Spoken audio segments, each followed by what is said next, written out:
বাংলাদেশের বড় বড় ইউটিউবাররা কিছু কিছু ভিডিও শর্টসও ছেড়েছে। সোনি আটের যত ভূতের ফটোগুলো সামনে কপি করে নিয়ে মোবাইলকে ছেড়ে দিয়েছে। আমরা এই করি তাই করি ওই করি। আর আমাদের কিছু ভারতের কিছু ছেলেরা আছে, এরা এবার তাই নিয়ে উন্মাদ পাগল শিখব। তা গোলাবাড়ি থেকে একজন মাওলানা পাশ করে ফিরেছে, ফিরেও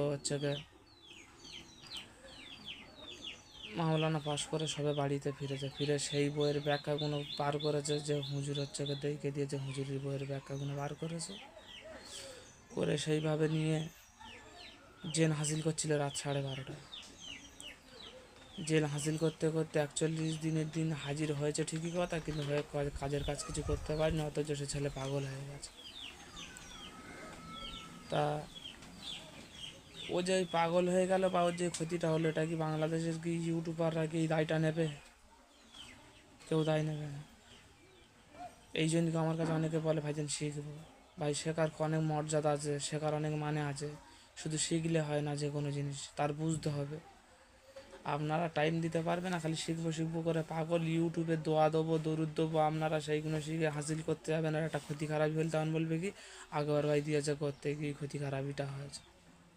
এর জন্য দায়টাকে হবে যারা ঠুকোপুকি, যারা মাওলানা যারা পাশ করেছে, তাদেরকে জিজ্ঞাসা করো যে এইগুলো নতুন লোক শেখার কী ঝামেলা। তাহলে করলে সকলা করতে পারতো, কারণ সকলা করতে পারে না, এগুলো সকলার নসিবে হয় না। আল্লাহ পাক যার নসিবই ফেলে সেই ছাড়া অন্য কেউ পারে না।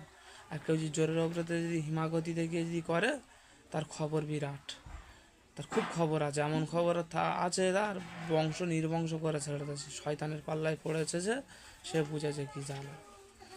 আগামী দিন আবার ভিডিও আসবে, খুব সাবধান। কারের ইউটিউব থেকে থেকে আপনারা শিখে ওগুলো করার চেষ্টা করবে না, কারণ এগুলো ক্ষতি খারাপই হয়েছে। আমার কাছে ফোন এসছে, ভাইজান কী করা যাবে?